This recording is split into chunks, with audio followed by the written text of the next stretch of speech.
नमस्ते दोस्तों, आज मैं आपको DMIT के बारे में इंफॉर्मेशन दूंगा। डर्मेटोग्लाइफिक्स मल्टीपल इंटेलिजेंस टेस्ट।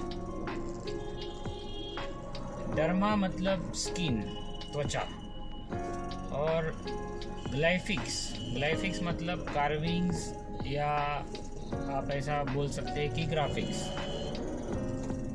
तो डर्मेटोग्लाइफिक्स मतलब हमारे जो हाथ के तलवे होते हैं, पाम्स, उसके ऊपर जो एक बारीक सी जाली बनी हुई थी, जो भी पैटर्न बना हुआ रहता है उसका स्टडी करके, फिंगरप्रिंट्स भी आ गए उसमें, उसके ब्रेन की डेवलपमेंट किस तरह से हुई है वो हम लोग इससे पता लगा सकते हैं। और बहुत बार क्या होता है कि DMIT को एक एप्टीट्यूड टेस्ट जैसा समझा जाता है, जबकि वैसा है नहीं। फिंगरप्रिंट्स है, फिंगरप्रिंट्स कभी नहीं बदलने वाले, जीवन में ये टेस्ट एक ही बार होना है।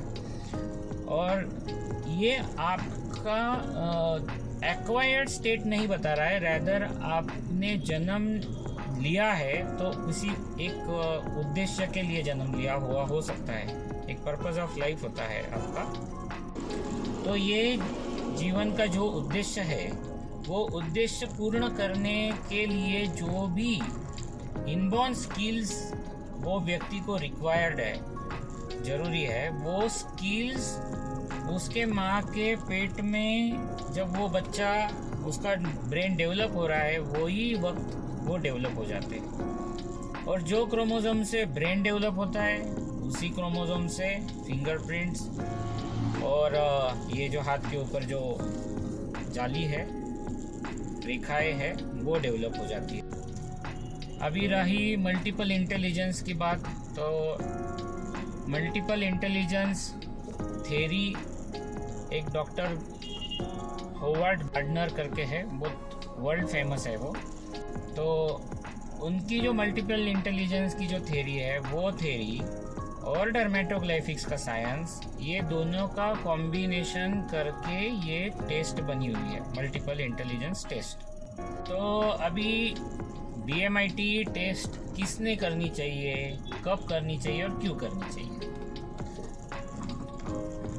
बहुत बार ऐसा देखा गया है कि लोग इसको एक एप्टीट्यूड टेस्ट जैसा ही समझ के चलते हैं, और जब बच्चे 8, 9, 10 में आते हैं तो पेरेंट्स बच्चों को लेकर आ जाते हैं हमारे पास ये टेस्ट कराने के लिए कि भाई उनको आर्ट, साइंस, कॉमर्स कौन से फील्ड में डालना है, वो हिसाब से लोग ये टेस्ट कराते हैं। इसमें कोई गलत कुछ नहीं है इसमें, लेकिन फ्रैंकली स्पीकिंग ये टेस्ट का वैल्यू इन छोटी मोटी चीज़ों से बहुत ज़्यादा है।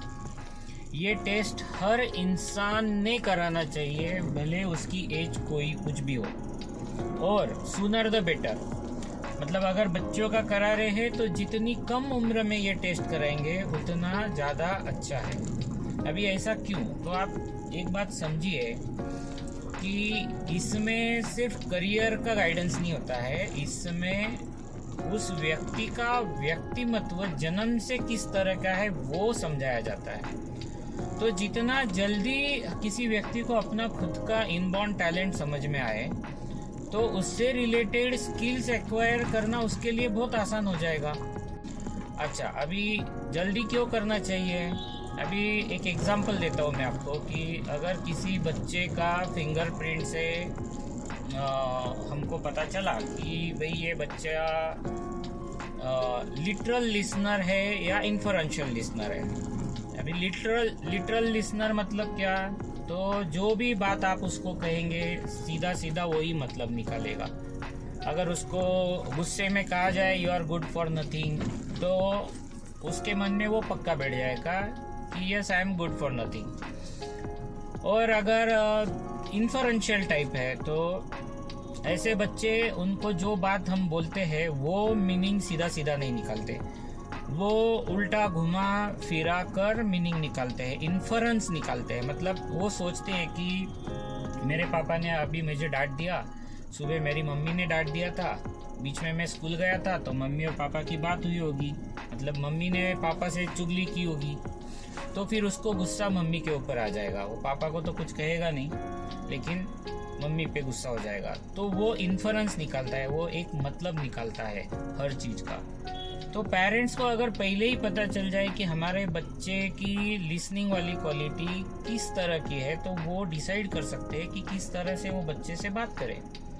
उसी तरह बोलते वक्त अगर बच्चा मान के चलो कि उसका फिंगरप्रिंट टाइप इस तरह का है कि वो बहुत मुंह फट वाली बात करने वाला है, उसके दिल में जो आए वो बोल देगा सीधा, सोचेगा नहीं कि सामने वाले को अच्छा लगेगा बुरा लगेगा, बोलना चाहिए नहीं बोलना चाहिए।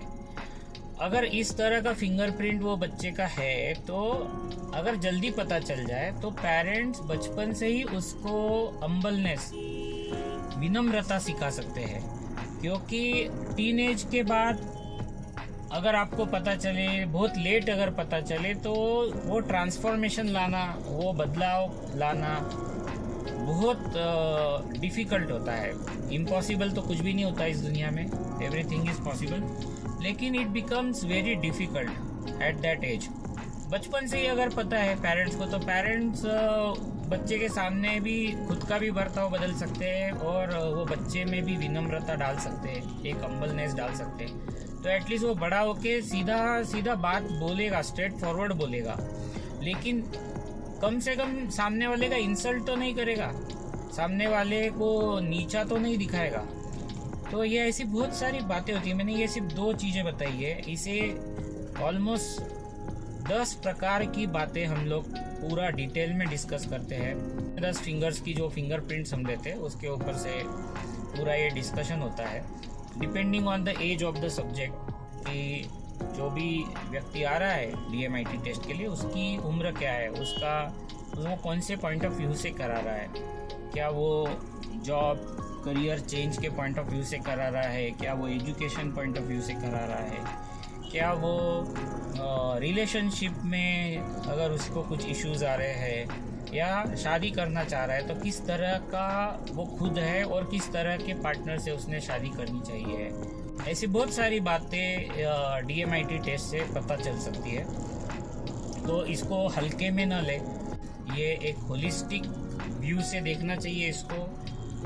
लाइफ में एक ही बार करानी है टेस्ट। अगर कम उम्र में करा रहे हो तो बचपन में अगर एजुकेशन के पॉइंट ऑफ व्यू से, हमारा पेरेंटिंग के पॉइंट ऑफ व्यू से डिस्कशन हुआ, बाद में एजुकेशन पॉइंट ऑफ व्यू से हुआ, उसके बाद में फिर कौन सा किस प्रकार का जॉब लेना है या बिजनेस करना है, उसके लिए भी हम लोग इसको रिविजिट कर सकते हैं। फिर आगे चलकर शादी ब्याह का मामला हो या कंपैटिबिलिटी अमंग पार्टनर्स हो, तो ऐसे बहुत सारी चीज़ों के लिए हम लोग ये बहुत ही खूबसूरत और अच्छा एक साइंस यूज़ कर सकते हैं। तो मेरी गुजारिश है कि ये इन्फॉर्मेशन आप ज़्यादा से ज़्यादा लोगों तक पहुँचाएं, और अगर आपने खुद ने अगर टेस्ट नहीं किया होगा तो आपका खुद का भी कराएं। आपके जो पहचान में लोग हैं या आपके बच्चे या जो भी छोटे बच्चे हैं उनका तो ज़रूर ही करवाएं। और बहुत कम उम्र से भी ये टेस्ट किया जा सकता है, 2-3 साल की उम्र से भी ये टेस्ट किया जा सकता है। और मेरी कोशिश रहेगी कि इसी तरह से और भी इन्फॉर्मेशन मैं आप तक लाते रहूँगा। तो आप ज़रूर मेरा चैनल सब्सक्राइब कीजिए। धन्यवाद।